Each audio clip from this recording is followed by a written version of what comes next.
al hayawan. Umpama wong iku ngerti pentinge akhirat, donya ora penting, ma'asaru mongko ora bakal menangno sapa wong.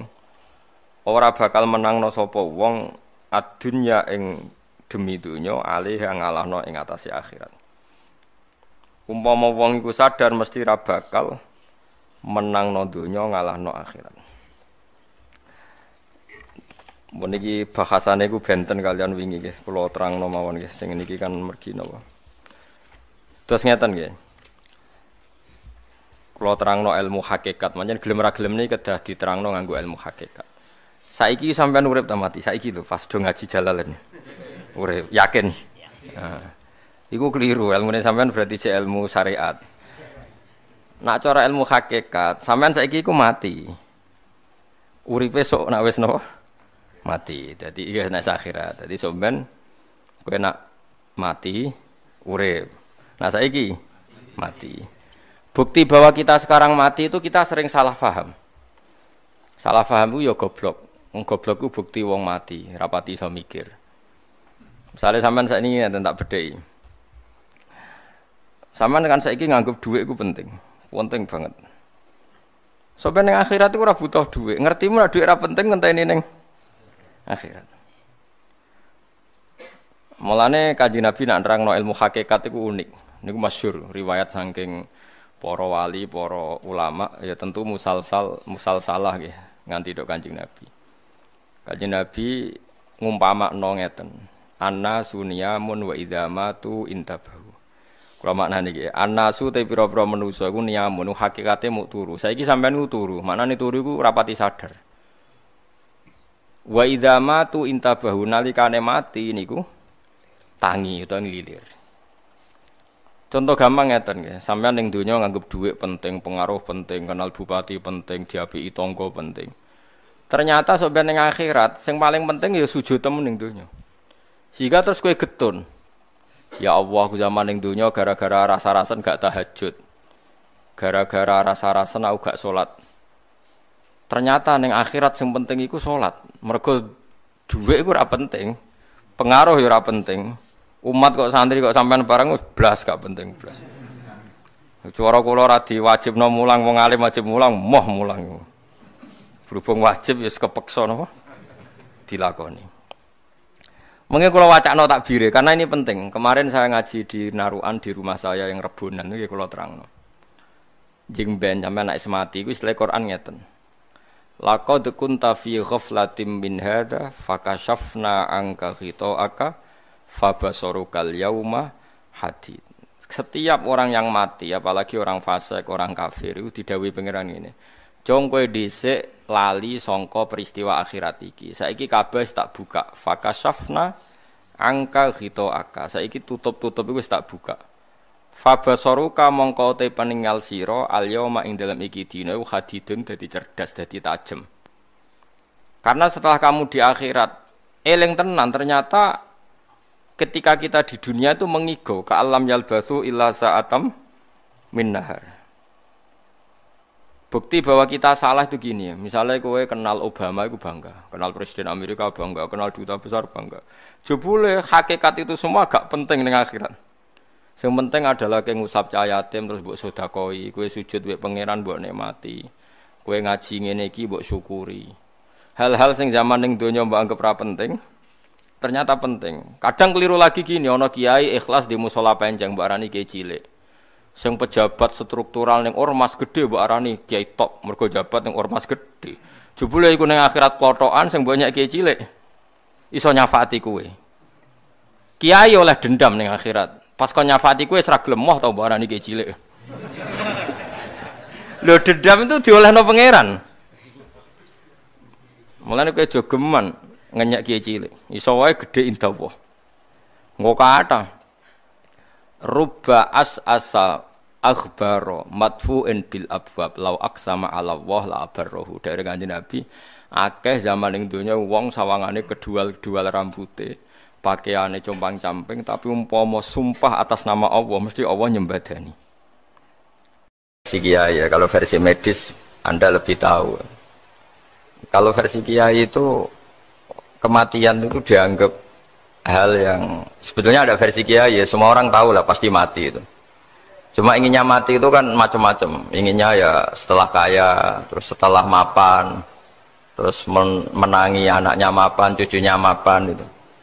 Terus itu pun sebetulnya ada siap mati juga, tapi ya tetap mati itu. Jadi saya punya cerita, saya akan cerita yang lucu-lucu ya supaya nggak tegang ya menghadapi kematian. Dulu itu kroni itu ya sudah ada. Jadi Nabi itu ya punya kroni, tidak hanya pejabat. Nabi itu punya kroni. Nabi Sulaiman itu bisa terbang. Ya mulai dulu manfaatkan angin. Jadi angin itu mulai dulu memang luar biasa. Dimanfaatkan orang sekarang mulai tenaga angin, pakai rem angin. Mulai dulu angin itu luar biasa. Nah itu teman dekatnya Nabi Sulaiman tuh ya agak sopan tuh bilang gini, itu Pak Nabi itu kalau nanti ada malaikat Israel saya pinjam anginnya supaya tidak bisa ngejar saya katanya. Jadi mulai dulu tidak hanya pejabat, Nabi pun ya punya teman yang agak-agak gimana itu. Suatu saat malaikat Israel disuruh nyabut orang, misalnya namanya siapalah. Nanti saya sebut ada yang tepaan sama nanti tersinggung, ya semuanya siapa gitu. Yang jelas namanya ada Agus tidak Bambang karena bahasa Arab itu. Orang ini cabut di India. Nabi Sulaiman kira-kira ya di Palestina kira-kira itu. Si orang ini ternyata di dekat Nabi Sulaiman. Nah karena Nabi itu kan orang hebat lah, sehingga malaikat ya kadang silaturahim ke para Nabi. Israel sendiri ya kadang-kadang silaturahim ke para Nabi. Silaturahim yang paling nggak disukai ya silaturahimnya malaikat Israel. Datang ke Nabi Sulaiman, sebenarnya niatnya silaturahim. Ternyata ketemu orang itu, kaget malaikatnya. Waduh ini gimana ini? Kok saya disuruh nyabut di India, kok orangnya di Palestina? Nabi Sulaiman kira-kira di kawasan Palestina, di wilayah yang katanya Israel itu. Karena Palestina kita tahu kan, menurut pemerintahan Israel itu wilayah Israel, menurut Palestina pemerintahan apa? Palestina. Tapi Indonesia alhamdulillah sampai sekarang itu nggak mau atau tidak punya hubungan diplomatik dengan apa? Israel. Sehingga kita harus mengistilahkan Palestina untuk warga Indonesia. Kaget malaikat ini katanya disuruh nyabut di India kok ada di sini. Nah si kroni ini, si orang yang itu melihat malaikat Israel, entah kenapa kok dia bisa melihat itu, mungkin punya kekuatan tertentu karena dekat Nabi. Kaget dia, malaikat melihat dia karena janggal ya, disuruh nyabut di India ke orangnya di Palestina. Si orang ini melihat malaikat juga takut, malaikat itu punya hawa yang luar biasa. Akhirnya bilang ke Nabi Sulaiman, ya Nabi Allah tolong pinjemin saya angin untuk saat ini juga saya bisa terbang ke India. Dipinjemin sama Nabi Sulaiman. Akhirnya orang itu sampai ke India. Dikira angin itu sudah segala-galanya sampai India. Terus malaikat senyum, seneng dia. Wah ini sesuai protokol karena andai kan orang itu tetap di situ, malah malaikat nggak berani ngambil karena prosedurnya harus ngambil di India.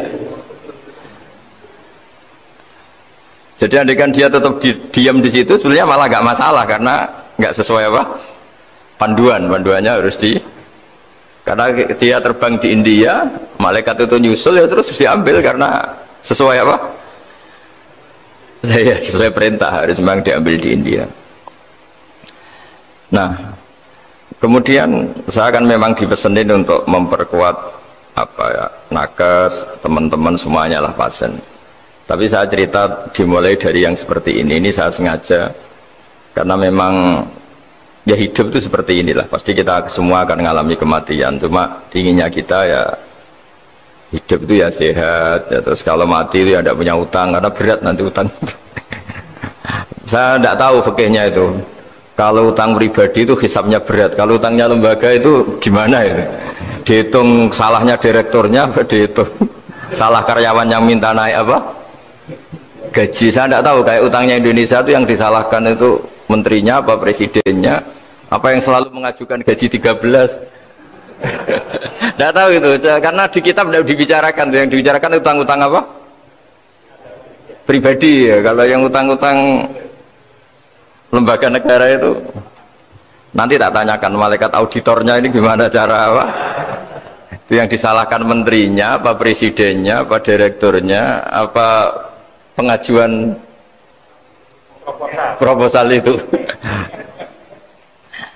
Nah singkat cerita itu kalau ngadepin kematian atau sebenarnya yang ngadepi kehidupan juga kita ini. Inna sholati wa nusuki wa mahyaya wa mamati lillahi rabbil alamin. Saya bicara ilmunya kiai. Misalnya si A itu sebenarnya sudah ditulis dia mati karena kecelakaan. Yang satu ditulis mati karena sepuh, karena tua. Itu. Yang satu mati karena tersedak, yang satu mati karena ngelindur. Mungkin yang satu mati karena tenggelam. Sehingga sebetulnya andaikan kita melihat Loh Mahfud, kita ini ya naif. Saya berkali-kali ngaji bilang, kadang kita ini takutnya sampai angin takutnya dari motor ngelamun. Gara-gara ngelamun gitu. Andaikan malaikat tuh suka bully, kawan gitu. Kamu catatannya kecelakaan kok yang kamu takuti apa? Covid. Tentang sejarah misalnya kita pernah hidup menanamkan kebencian sesama itu terus ke bawah. Anak cucu kita dikandani jogeman cocok wong iku musuh bapakmu, mbahmu itu. Sehingga anak cucu itu dendamnya diwariskan. Wong dendam kok dia apa? Wariskan. Termasuk utang itu. Ketika kita jabat ingin rumah sakit ini mewah, pikiran yang kok isdadi, aku seleran semikir direktur berikutnya. Itu tidak tahu itu nanti hisapnya ke siapa. Saya ulang lagi ya. Maka dalam satu ayat dikatakan laqad kunta fi ghaflatin min hadza fakashafna ankal ghita'aka fabasarukal yauma hadid. Manusia ketika di dunia itu dianggap tidur. Tidur itu dengan tanda kutip itu bodoh. Bodoh itu tidak tahu. Fakashafna ankal ghita'aka. Nanti setelah kamu mati itu pinter. Tapi ketika Anda pinter sudah meninggal, sudah tidak bisa memperbaiki kesalahan-kesalahan kita. Nah kenapa kita dikatakan sekarang ini tidur? Karena kita ini sering menyaksikan sesuatu yang sebetulnya tidak ada hubungannya dengan kita. Tidak ada hubungannya dengan kebutuhan kita. Misalnya kita ngelamun, berkhayal, ingin hidup kaya raya, sejahtera, jabat, orang lain anak buah semua. Ternyata itu nggak penting ketika kita di akhirat. Yang penting adalah Anda meninggal dalam keadaan menghamba kepada Allah Subhanahu wa Ta'ala. Saya berkali-kali ngaji, kalau saya berkali-kali bilang, andaikan hati kita nanti direkam Allah, nanti di akhirat sudah direkam, orientasi kita direkam nanti. Pak Agus misalnya ingin punya mobil, punya rumah mewah, punya apa, terus orientasinya gitu. Di depan Tuhan yang menyuruh kita, mensyariatkan kita, inginnya itu ya jadi hamba Allah terbaik, jadi kekasihnya Allah, jadi hamba yang bersujud, dari hamba yang bersedekah. Jadi ini kan tidak sambung, ada cita-cita versi Allah yang dianjurkan Allah, yaitu bercita-cita jadi hamba yang soleh, yang bermanfaat, yang memanfaati orang banyak. Kemudian ini ada cita-cita yang hadun nafsi, ingin mapan, semua orang anak buah. Hal-hal seperti ini itu harus kita jaga, jangan sampai terjadi. Makanya di semua kitab, pertama mendahulukan bab niat. Niat itu ya, faman kana hijratu ilallah wa rasulih, fa hijratuhu ilallah wa rasulih. Orang baik itu orang yang orientasinya itu menuju Allah Subhanahu wa Ta'ala. Lalu yang kurang baik adalah orang yang orientasinya itu ya harta, perempuan, pokoknya inginnya itu hal-hal yang kepentingan dirinya sendiri. Nah lalu kenapa kita kadang tidak tahu? Ya tidak tahu itu karena tadi kita kalau tidak wiridan itu tidak punya efek samping kan. Tapi kalau kamu nggak punya uang kan terus lemes. Karena ngerti itu terus uang itu penting, wiridan tidak penting. Nah dari kesimpulan itu sebenarnya kita menjadi bodoh. Karena menjadi bodoh ketika Anda meninggal ternyata uang ini nggak penting, wiridan ini penting. Tapi tahu kita terlambat setelah kita meninggal. Nah di sini saya ingin mengingatkan apapun kondisi kita yang jelas itu ingat selalu kepada Allah Subhanahu wa Ta'ala. Caranya ingat gimana? Kata Nabi, kamu bayangkan musibah yang lebih ekstrim, kamu akan tahu yang kamu alami itu ahwanu wa aisar, yang kamu alami itu ringan sekali, ringan seringan-ringannya. Saya beri contoh ya, kalau Anda belajar, kalau dalam bahasa pondok itu falak, mungkin kalau bahasa umum itu apalah, ilmu apa, misalnya orang ahli meteor, ahli apalah, ahli perbintangan. Ketakutannya pasti benda langit ini jatuh kemudian menimpa bumi. Nanti kalau Anda ahli geologi itu takutnya bumi ini likuifaksi karena sumber daya alamnya sudah begitu dikeruk, dimanfaatkan. Nanti yang ahli teroris atau yang ahli ekstremis itu takutnya itu ada teroris. Yang ahli sosiologi takutnya Indonesia itu chaos. Kalau chaos ya saling bunuh, saling apa. Jadi semuanya ini ketakutan ini semuanya mengarah terhadap kematian. Kecelakaan lalu lintas ya menjadikan orang mati, likuifaksi kayak kemarin di Sulawesi ya iya, gunung meletus, gempa, tsunami. Nah ketakutan yang menjadikan kematian ya banyak. Kalau baru tsunami aja ya orang takutnya ke tsunami. Nanti kalau ada kematian gempa ya takutnya gempa. Kalau temanya COVID ya takutnya COVID. Terus kalau ada tetangga mati karena ngelindur ya baru gue nak turu hati-hati nggak nak mati ngelindur. Jadi, nah masalahnya kan kita tidak tahu, nggak tahunya itu. Ya tadi takutnya COVID ternyata catatannya itu mati kecelakaan. Takutnya kecelakaan ternyata matinya itu ngelindur. Kan kita tidak pernah tahu. Dari tidak pernah tahu itu kemudian agama datang dengan anjuran sudahlah kamu tawakal bahwa semua urusan kamu di tangan Allah Subhanahu wa taala. Inna sholati wa nusuki wa mahyaya wa mamati lillahi rabbil alamin la syarikalah. Yes, ibadah kita, sholat kita, hidup kita, mati kita semua di tangan Allah Subhanahu wa taala. Sehingga dengan berpikir begini ini melihat COVID itu ya kayak melihat potensi kematian yang lain kayak karena gempa, likuifaksi, kecelakaan, karena ngelindur, karena macam-macam. Kenapa saya membuat atau menyarankan ya supaya orang berpikir demikian, supaya bersyukur bahwa kita ini dihimpit, disekelilingi penyebab kematian tadi. Kalau kita ahli meteorologi mungkin takutnya itu asteroid jatuh, terus kemudian meteor jatuh yang nggak habis digesek oleh sistem alam, terus macam-macam. Yang ahli gempa juga takutnya gempa, yang ahli tsunami takutnya tsunami, yang ahli sosial takutnya Indonesia chaos, kemudian saling apa? Bunuh, saling apa dan sebagainya dan sebagainya. Nah dengan keadaan seperti ini kita ini baik sekali.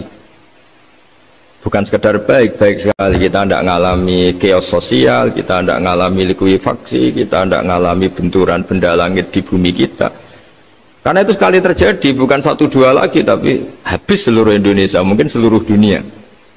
Nah di sini cara Allah membuat kita selalu bersyukur bahwa hal-hal itu tidak terjadi.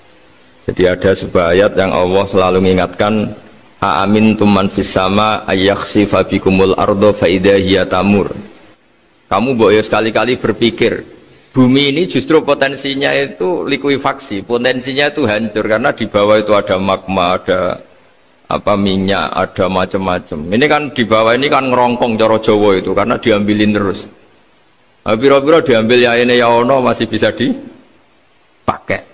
Belum sistem bumi sendiri, wafil arti kita mutajawirat, bumi sendiri itu berupa lempengan-lempengan. Setiap saat itu potensinya geser, sekali geser ya jadi gempa itu. Terus belum benda langit yang potensinya juga jatuh, sekali jatuh ya habis kita. Jadi yang kita ini dikepung sekian potensi yang bisa menghancurkan kita. Tapi nyatanya, mulai Nabi Adam sampai sekarang itu ada kehidupan, ada khayal. Sing Joko yang kepengen payu rabi, mungkin sing wis payu rabi ya mbah kepengen mbah roh. Macam-macam lah. Tapi yang jelas itu wong dikepung kematian kok ya khayalnya masih tinggi gitu. Lah nggak pernah ngayal ya orang yang utang ditagih itu, gak kober ngayal.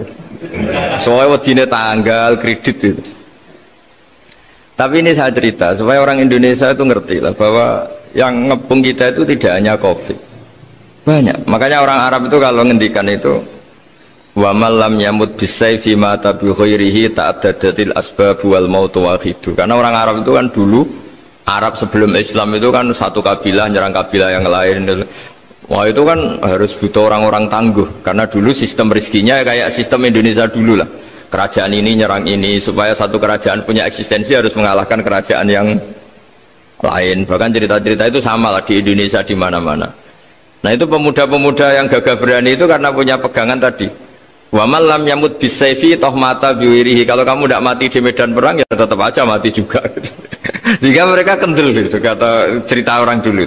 Ta'addadatil asbabu wal mautu wahidu. Sebab kematian bisa macam-macam, tapi kesimpulannya tetap saja namanya mati.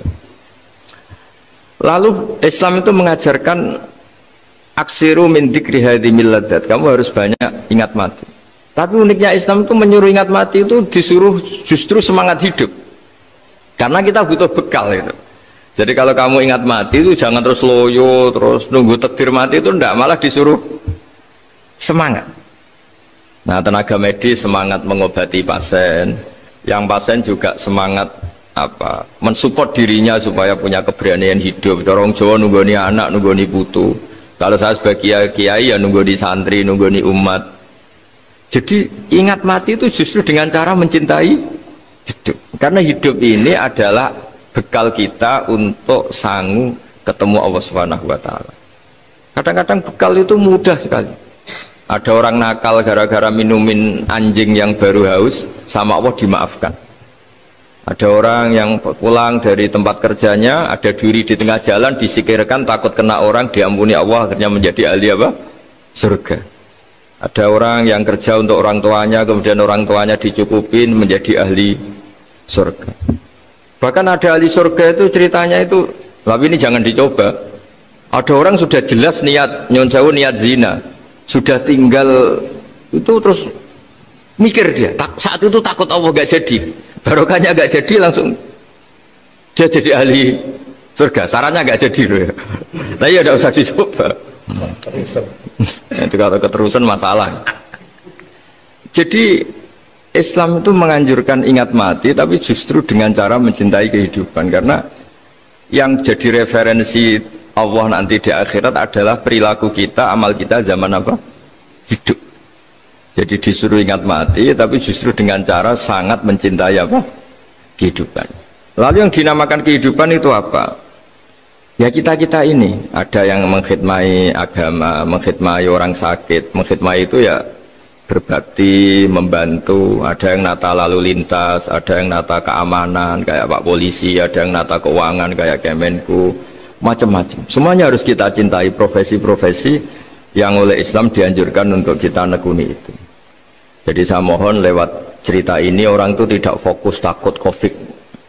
Kasihan Covid kan jadi tersangka pembunuh sini.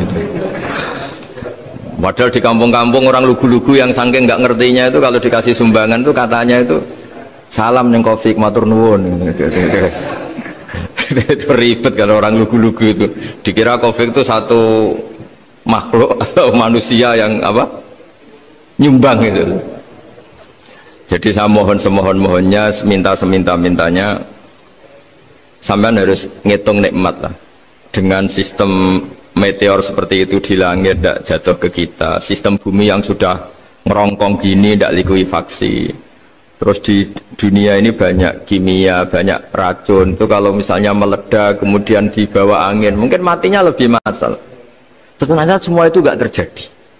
Artinya nikmat yang sekarang kita dapatkan, kita nikmati sekarang itu jauh lebih besar ketimbang ketakutan kita. Nah, ini Islam selalu menganjurkan fadzkuru ala Allah la'allakum tuflihun. Selalu ingat sisi-sisi nikmatnya Allah. Kamu jangan hanya sisi wah kita dikepung Covid, kita punya istri judes, punya anak nggak nurut, punya atasan sadis, punya anak buah nggak loyal. Kalau gitu terus ya kamu nggak berani hidup. Yang diingat masalah terus. Itu salah, hidup seperti itu salah menurut Islam. Yang Islam menganjurkan fadzkuru ala Allah, kamu ingat sisi-sisi nikmatnya Allah, bukan sisi-sisi kita hidup itu diuji. Saya punya sekian cerita ulama-ulama yang unik, yang punya nasihat itu. Jadi ada orang kaya raya dulu temannya banyak, anak buahnya banyak. Suatu saat dia miskin terus gak ada yang berkunjung. Jadi dia ngeluh, curhat ke ulama itu. Ketika saya kaya yang berkunjung banyak, ketika saya miskin kok nggak ada yang berkunjung, kurang ajar betul teman-teman saya. Terus kata kiai itu lucu kalau ada nih, ya bagus gitu dong ketika anda miskin tidak ada yang berkunjung. Loh kok bisa?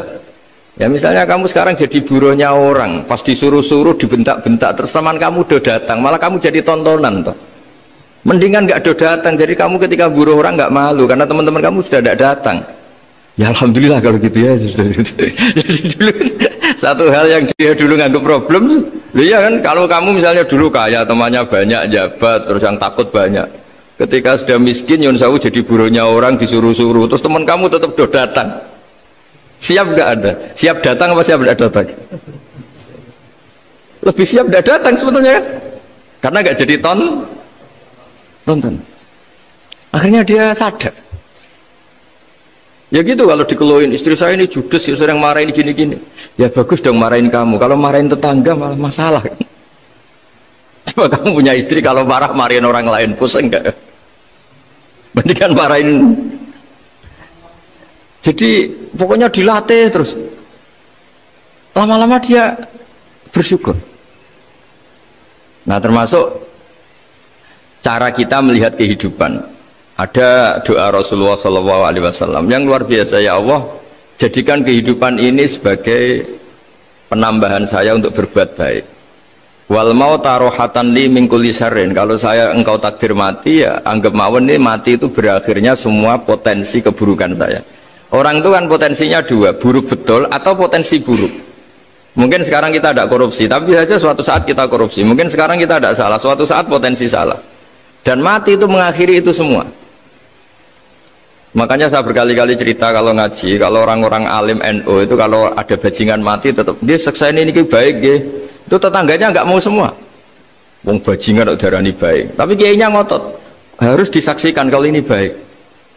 Akhirnya mereka bilang ya baik-baik. Padahal di hati kiainya sudah tidak bisa garong lagi, tidak bajing lagi, ya baiklah gitu. Jadi sehingga orang-orang soleh itu melihat hidup itu ya biasa, melihat mati itu biasa, karena hidup adalah sarana kita menambah kebaikan dan mati adalah akhir dari segala keburukan kita atau potensi keburukan kita. Jadi Islam itu mengajarkan kita gimana menghadapi kehidupan, juga gimana menghadapi apa? Kematian. Jadi saya ulang lagi itu ajaran-ajaran Islam yang luar biasa. Jadi ij'alil hayata ziyadatan li fi kulli khairin wal mauta rohatan li min kulli syarrin. Jadi hidup menambah kebaikan, kalau kita mati anggap saja mengakhiri semua buruk kita kalau kita sedang buruk atau potensi keburukan kita. Saya cerita ringan tapi supaya diingat-ingat. Jadi kalau kita yang nekuni, saya tadi kan sudah bilang, kita kiai yang nekuni ilmu itu, ya tadi kita agak fokus bicara COVID.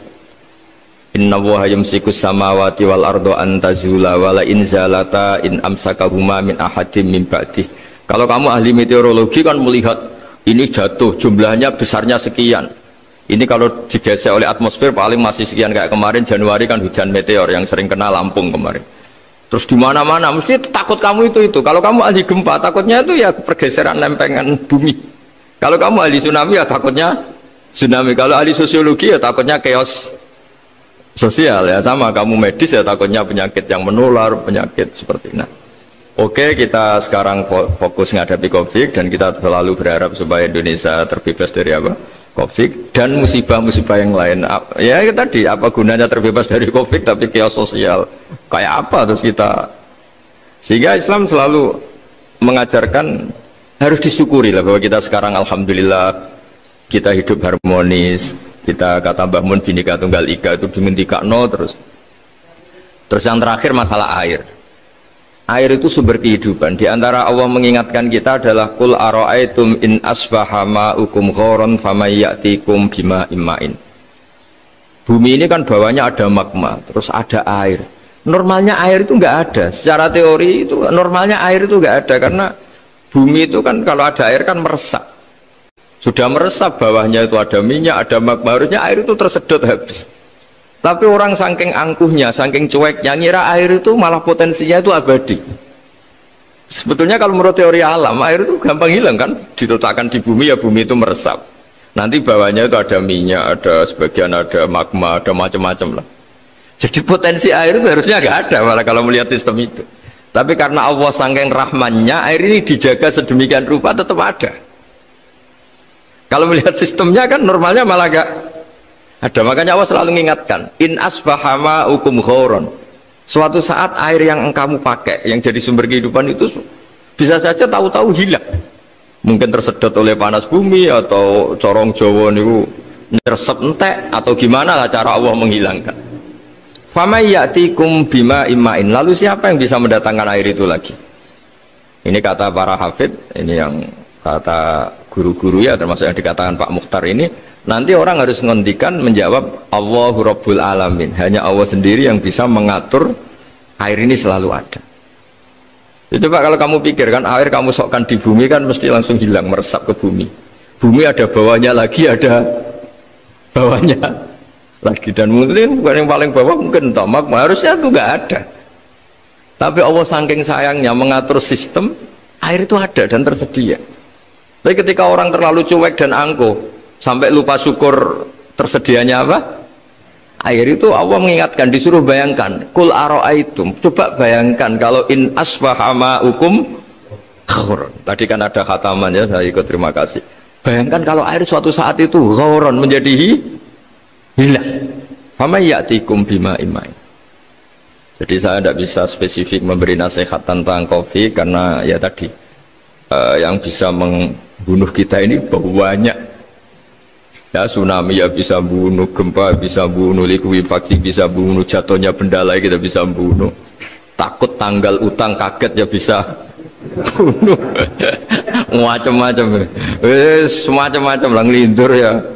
Kemarin mudik aja, yang sebelum tertata rapi aja mudik aja berapa kemarin, kalau ada apa mudik lebaran yang tahun berapa, 3 tahun yang lalu apa 4 tahun yang lalu dulu. Jadi saya mohon, ketakutan kita adalah yang hakikat adalah takut jadi hamba yang tidak baik. Itu yang harus jadi ketakutan sejati. Takut kita di mata Allah tidak jadi hamba yang baik, sehingga kita jauh dari Allah Subhanahu wa ta'ala. Karena cita-cita terbesar kita dan cita-cita terbaik kita adalah jadi hamba yang diridhoi Allah Subhanahu wa ta'ala. Sebaliknya ketakutan kita sejati adalah takut su'ul khotimah, takut jadi hamba yang tidak baik. Kita inginnya adalah assalamu alaina wa ala ibadillahis sholihin. Yang berhak mendapat keselamatan dunia akhirat adalah orang-orang atau hamba-hamba yang soleh. Ya tadi, untuk menjadi soleh itu gampang di Islam itu.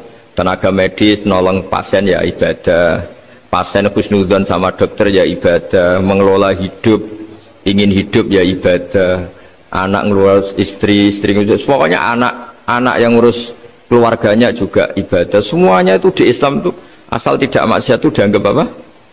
Ibadah. Dan untuk orang menjadi kekasihnya Allah kayak tadi, ada orang yang karena ngerawat hewan dijadikan walinya Allah, menghilangkan apa duri atau pengganggu di jalan jadi kekasih Allah. Itu cerita-cerita itu semuanya ringan. Bahkan tadi ada yang cerita sekedar ingin maksiat dan tidak jadi.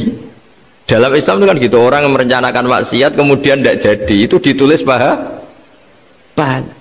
Jadi gampang sekali untuk menjadi orang soleh dalam Islam. Kalau tidak bisa itu semua, kata Nabi, takufus syarroka anin nas fa inna sodaqatun minka ala nafsik. Kalau tidak bisa berbuat baik sama orang lain, yang penting tidak mengganggu orang lain. Terus kan enak turu ning omah ngelamun bengak-bengok dhewe aja banter-banter, tapi nak bengok-bengok banter-banter kan ganggu tangga. Itu asal tidak ganggu orang lain. Takufus syarroka anin nas. Kamu jangan sampai efek buruk kamu berakibat pada orang lain. Itu juga fa inna shadaqatun minka ala nafsik. Itu ya bagian dari sedekah kamu.